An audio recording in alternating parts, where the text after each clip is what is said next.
Tonight, joining us on Frankly Speaking is somebody I would call a spunky woman, somebody who has met life at her own terms, somebody who has pushed the borders, somebody who has set her own goals for herself, somebody who's a very, very, very iconic sports star, and somebody who's the pride of India.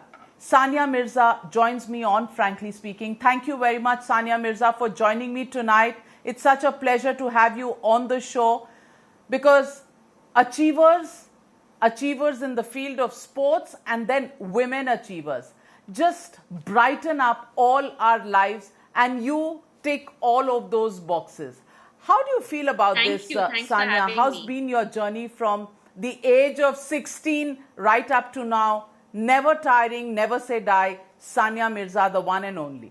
Actually, my journey started at the age of 6, to be very honest with you, because that's when I really started playing tennis. And I think at the age of maybe 12, which is still very young, I kind of decided that this is what I wanted my profession to be.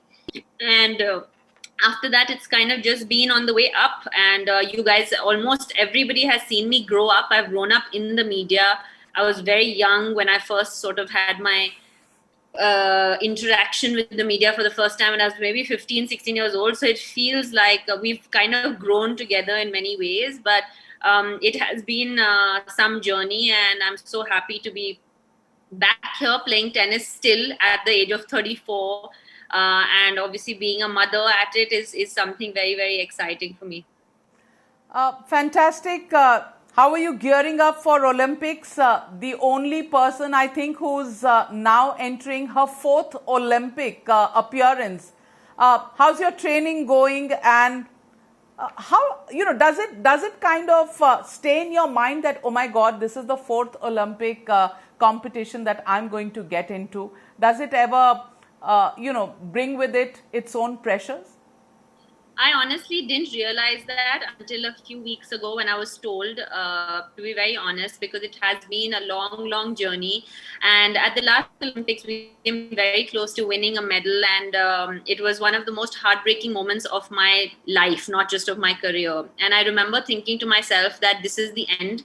I don't have another shot at winning a medal or competing at the Olympics again.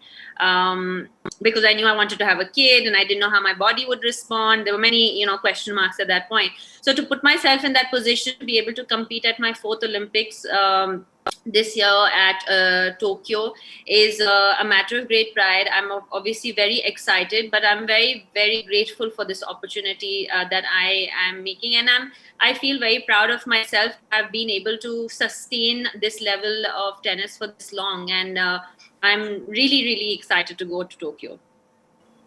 Sania, longevity has been a key aspect of your career, given that you are now entering the 4th Olympic competition. What's kept you going? Has it taken some amount of convincing yourself in your own mind? Is it family support, or where do you draw on, for your own reservoir of confidence to make that cut and go and represent your country in the Olympics?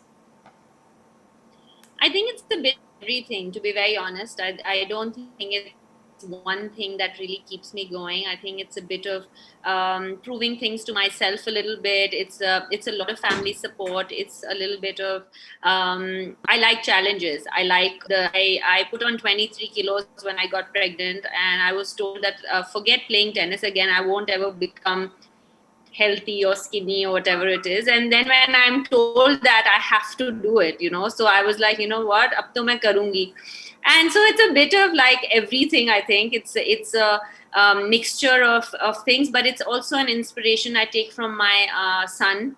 I hope that one day when he grows up and understands the meaning of all this, I hope that he's proud of his mom for still carrying on with her dreams, and not just kind of squashing them just because I became a mother or whatever, because of the external factors.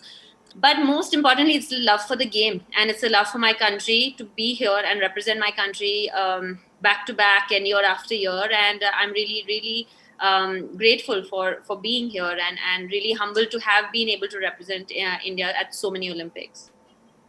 Sania Mirza, there was a time when whether it's male athletes or female, early 30s itself was a mind block that you had to get past to try and enter international titles race. What keeps you going? You almost say 34 as if it's the end of the world. From where I am, 34 seems so just young and happening. How does it work for athletes in their own minds? And, do you have to push the boundaries? What do you have to tell yourself? Fitness is amongst the most important challenges. But apart from fitness, which is the physical part, what's the psychological and mental preparation that you have to go through? No, it takes everything. I mean, sport is a lot about physical fitness and being fit and not getting injured and all that. But it's also about how you feel mentally. I mean, there's so much talk about, especially since Naomi Osaka pulled out of French Open, for example. There's been so much talk about mental health as well, and it takes a lot out of athletes to be able to perform day after day, week after week, and year after year, and put that 100%. And many times there are weeks that you lose, many times there are weeks that you don't lose, but you got to pick yourself up. You got to turn up the next day and show up and practice and put that 100%. I'll lie if I say that I haven't had moments where I've thought, you know what, I've done whatever I could. It's okay. I think I can hang up my boots. I mean, of course, I've had those moments. And if any athlete tells you they haven't had those moments, they're probably lying. We all have to do that. But it's that love for the game that keeps you going. When I was out of the game for almost a year and a half, when I had my son, I never really thought about retirement, but I wasn't really paying so much attention to coming back. But I started missing it. And believe it or not, you start missing the long hours of training. You start missing that feeling of winning, of walking out on the court, of people cheering you, of everything. You miss it, and it keeps you going, thinking of that. I mean, of course, tennis and sport is very repetitive, right? It's every morning you wake up, you do the same routine, you warm up, you hit a forehand, you hit a backhand, you hit a serve. I mean, tennis is not that much more complicated, but it's about keeping that drive alive. And I think that as athletes, the love for performing, the love for competing keeps you going. Well, Sania, you've had many partners to play with, whether it was mixed doubles or women's doubles. This time you're teaming up with Ankita Raina. How do you ensure that as partners, you will be complementary to each other? Does it require a lot of practice together? Does it require you to get close to a person in terms of having a very, very comfortable relationship, to have that kind of what they call tal male, sur and tal has to match when you're on the field. How do you do that? So, in a general scenario, when it's not the Olympics, because the Olympics happens every 4 years, it's a little bit different because you play with the same partner for about 25, 30 weeks a year. And obviously, it helps if you can stand each other over dinner. I mean, you don't need to be best friends, but I think that it does help if you like each other. So I think that I won't say that I was best friends with everybody that I played with, but we hung out, occasionally, and it was nice. And it's nice because in tough and difficult moments on the court, it's that chemistry that sort of takes you through a lot of matches. It's not necessarily the tennis, it's that trust in each other and that friendship that you have, so to say. So it's a lot like a relationship, it's a lot like a marriage. I mean, you have to sort of get along with each other to make it work, but in Olympics it's a bit different. Ankita is, she's young, and obviously we are playing together because I had a top 10 ranking, and, I was able to choose her to play with me this time. And she's a young girl. She's someone I've seen her grow up since she was 14 years old, I think was the first time I met her. She actually came and stayed at my house a couple of months ago, and we trained together for a couple of weeks. So yeah, I have tried to get to know her a little bit more. We are a different generation apart. In tennis, it's a huge thing to be 7 years apart, let me tell you. But yeah, I know. But she's good. She's been playing well over the last couple of years. The best girl that we've had obviously I've been asked that question, who next? And she has been that next person over, in the last 10 years. She's had the best results in all the girls that have played. So I am looking forward to it. It's going to take some time. She's actually in Hyderabad to practice. We are practicing together right now this week, and then we will fly to Tokyo in the next couple of days. Any of your past partners who you would have felt like whacking at some point or the other? I mean, getting along on dinner is fine, but once in a while you just want to just murder them. Like that about anybody else? Like I told you, it's like a marriage, right? So we all know what that feels like. And every marriage has its, every marriage has its moments and challenges. Exactly. So, I mean, not luckily, I've gotten along with most of my partners. I mean, I don't think there was anyone where I can say, oh my God, I can't stand this person on the court. So, luckily, I've not had that where I've had to whack someone. Well, yes, luck, and we do hope that luck is going to play a big role along with your hard work and your determination. But tell me about yourself as a mom. Being a mom, going away to the Olympics, your son Izhaan is going to ask you questions. Where's mom going? When he's going to see you pack your suitcases, it's going to be an emotional kind of a situation. And so how are you preparing for that? What do you think about leaving him and going off for practically a month? It'll be a couple of weeks, but I have done it before, not for a couple of weeks. The most I've left him is about 8 days. When I did go to Latvia actually to play the Billie Jean King Cup a couple of months ago. As you know, kids change and ask a lot of questions, especially when they're toddlers. So he's full of questions these days. And but luckily he understands what a match is. He understands what practice is. So I just need to tell him I'm going to play a match and I'm going to go for practice. And then he basically, sometimes I come back after 2 hours and sometimes I come back after a week. So he's a bit confused about the timelines, I think. But I mean, I explain to him, I try and explain as much as possible. And he understands winning and losing a little bit now. He's just begun to understand that. He's understood watching on TV. So I always tell him before I leave that you can watch me on TV and you can cheer for mama. So he started, saying, come on, mama, on the court. And he was watching my matches in London. So it is always hard as a mother. You're torn between a mother's guilt and your career many times. And those are moments that are never going to go away, right? Those moments of mother's guilt are always going to come. But having said that, I think every mother is going to relate to what I'm saying. But having said that, not just when they are toddlers, it carries on for a long time, Sania. The guilt never goes away. Exactly. So I'm just looking forward to, I have to focus on Olympics, and that is something that is my priority. And that was never a question in my head whether he could come or not, whether I would go or not. I mean, I was always going to go. But this is something that as a mother, I have to deal with emotionally. But I'm sure that once I go to the Olympics and once I leave, the leaving is the hard part. Once I get there, I'm fine. So it's just about that 20 minutes of leaving when I have to say goodbye. But COVID-19, the pandemic here, the kind of bubble that you have to be in Tokyo as well, does that add a totally new dimension to the kind of mental pressures about going as well as about leaving Izhaan?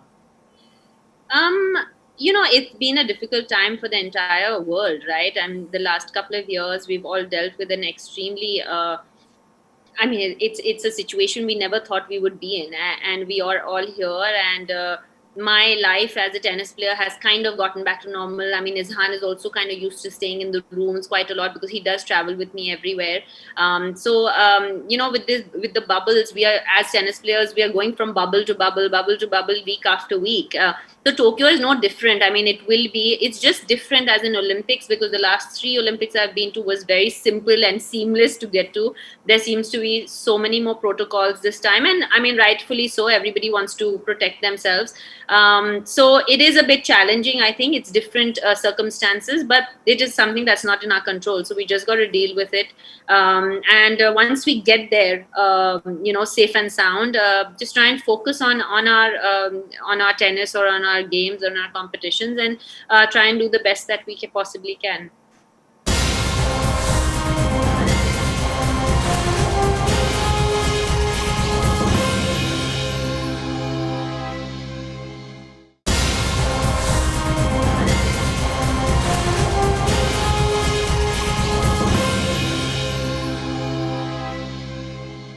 What do you think about the Indian team, the Indian contingent as a whole? What are their chances in these Olympics? Because every country just puts so much pressure on people like yourself, because we're sitting with our gaping mouths waiting for a medal to come home. What do you think about the chances of the Indian contingent? Look, on a very honest note, I think that we are going with our biggest contingent ever, and that is already a huge thing. We aren't really a sporting nation. We are not, the likes of Australia and America and countries like that. We are a cricketing nation, but we are not really a sporting nation. But of course, on if the year of the Olympics, we, do start pushing ourselves into trying to follow more sports and including the media. I mean, there's a lot more media coverage about other sports and stuff. So the chances, honestly, I think we've got a couple of very big medal hopes. Obviously, Sindhu is one of them, having had the silver last time. I think Vinesh Fogart is probably one of them, and and I think Deepika Kumari, who's number one in the world. So I mean, we are going in with a stronger contingent than ever before. But I would say don't expect us to come back with the medals like China or America does. I mean, we have to be realistic in our approach as well. So the fact is that we are going with a contingent of 125, not of 500. I mean, I think we'll be very fortunate. Yeah, we'll be very, very fortunate if we do come back with a bunch of medals. And I really do hope that we do that. And what about Sania Mirza's chances? Well, last time, like I said, was heartbreaking for me, and to be in that medal round, we were up a set in the semi-final to go into the gold medal round, and we lost that match. And the worst thing was to come back the next day mentally to prepare ourselves to play that bronze medal match again. Was mentally one of the toughest things that we had to do. So hopefully the experience will help. We're still hoping of Rohan Bopanna getting in the mix, because that's where our realistically our chances of a medal really lie. I think that there was something going on about that today. So we're really hoping that he gets in. So if that happens, we are in with a 50-50 shot. Fantastic. As a nation, I think we put too much pressure of performance on our sports stars, because we want instant results. That's the way today's generation is. We don't want to put that kind of pressure on you, Sania. But all we can assure you as a nation is a lot of positive vibes coming your way, a lot of good wishes, a lot of prayers. We'll cheer. And we'll give it our all to our entire Indian contingent, and we just hope you guys will work the magic there. But I want to ask you, Sania, how do you look at life now? Has parenthood changed you on way you look at things? Have things, the way you handle things, the way you look at things, the way you plan, the way you play, has it all changed due to parenthood, or is Sania Mirza still the same young debutante who just took the world by storm without any pressures on her mind? No, I think that some things have changed. I think that with age and experience and, of course, parenthood, you understand and learn that losing a tennis match at the end of the day is not the worst thing in the world when you come back to a child who's smiling at you and says he loves you no matter what happens. So yeah, in a broader perspective. But having said that, I hate losing. So if I ever lose a match, nobody wants to talk to me, because I don't want to see anybody's face. But no, I think that some things have changed, yes, the perspective, but it's not just parenthood. I think the pandemic has changed that as well for a lot of us. I think that we have begun to realize that smaller things make us happy. Simple things can make us happy. Eating ghar ka khana is a luxury for tennis players, and we got to do that for 7 months. And we used to take traveling for granted, for example, which we don't do anymore, because we can't just pick up our bags and leave. We have to do a PCR test, and we got to see if we got a quarantine. So I mean, there are many things that have that the pandemic and parenthood have put in perspective for me. But having said that, as a tennis player, it hasn't changed me at all. Every time I walk on the court, I want to win, and that's the reason I'm still here, because I believe I can win. If the second that I believe that I'm not good enough to win, I won't be playing tennis anymore. That's something that I know for a fact. Well, Sania Mirza, I also want to know that the minute women get married, in any profession, there are, is she going to be serious about the job at hand? Is she really going to give it 100%? Is her attention going to be divided? Is it even more difficult for people like you, athletes like you, because, people just assume that you're going to call it quits?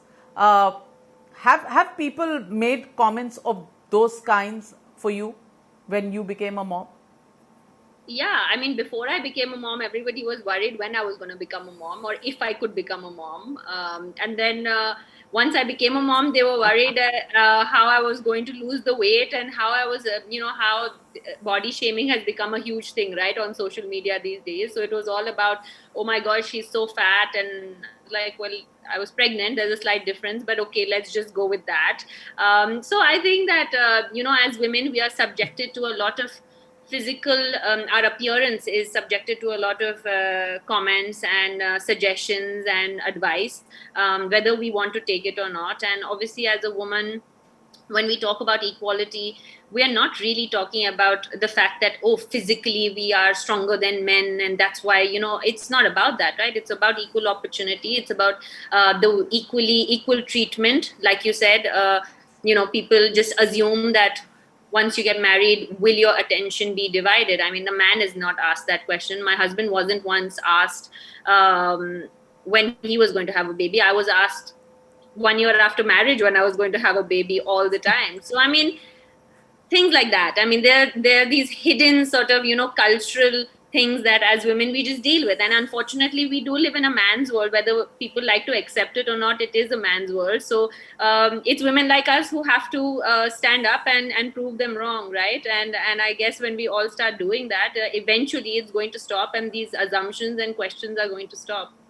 Come on, man's world, forget it. Not for Sania Mirza, not for any woman of 2021. Men, where are you? They would be scared to come anywhere close to us, Sania.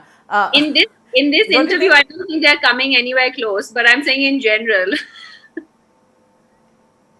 I want to ask you, you said at the beginning of the show, you said, I'm getting 34. Are you planning to call it quits? Please don't. Don't fit into that stereotype. Actually, I'm not what do you right think? now. Are you going to keep going for a while? I don't know about a while. I honestly don't know. I'm not planning to call it quits. But the fact of the matter is that 34 in any other career is very young. As an athlete, it's not. And that is a fact that we have to accept. I'm a very realistic person. I don't live in the clouds, and I don't like, I'm very realistic. And sometimes I come across as pessimistic, but I'm actually not.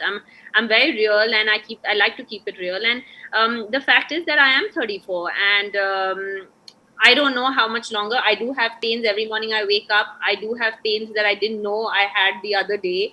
My knees feel a certain way. I've had 3 surgeries and I've had a baby. So physical, I need to be at my 100% to be able to play at the top of my game. I don't want to play tennis for the sake of playing tennis. Having said that, right now I have no plans. My body feels fine. I feel good. I feel fit, and I feel like I can keep going. And until I keep feeling like that, I'm going to keep going. And Sania Mirza, if it's not tennis, what is Sania Mirza going to be doing? I do run a sports tennis academy in Hyderabad. We've been running it for the last 6-7 years, and I do plan to try and expand it. It's just that I can't give much time to it right now, as I'm playing full time. But once I do stop, I feel that is the way of us as a family giving back to the sport, giving back to the city and the country that has given us so much. And I feel that us as a family can share our experiences in trying to answer that question of who after Sania, which I've been asked for the last 15 years. So that is hopefully the plan, and hopefully we can expand the Sania Mirza Tennis Academy and to different parts of the country and maybe the world. And what does Izhaan enjoy more, cricket or tennis? So actually he enjoys football, but because he's come with me to Wimbledon, he suddenly started saying tennis, and I'm not very thrilled about that, because I'm just like, I can't go through the same thing for another 30 years.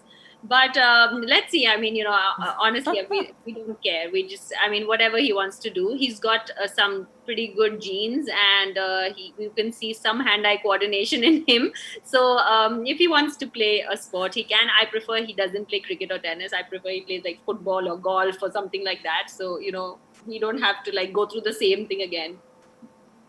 Okay, come on. Yes, these days children choose their own calling, and as parents, we just have to make a conducive environment for them to make their choices. But it's so refreshing and so very good to have you on, frankly speaking, Sania Mirza. What a pleasure to have you, and what a pleasure to see a positive thinking mind. And just that positivity is what we want from our entire Indian contingent, led by somebody as experienced as you. And we wish you all the very best, all the luck, all the prayers coming your way. And if we get a medal on your way back, I think this country will enjoy that even more. Three cheers to you, Sania Mirza, for who you are and what you are to India. Thank you.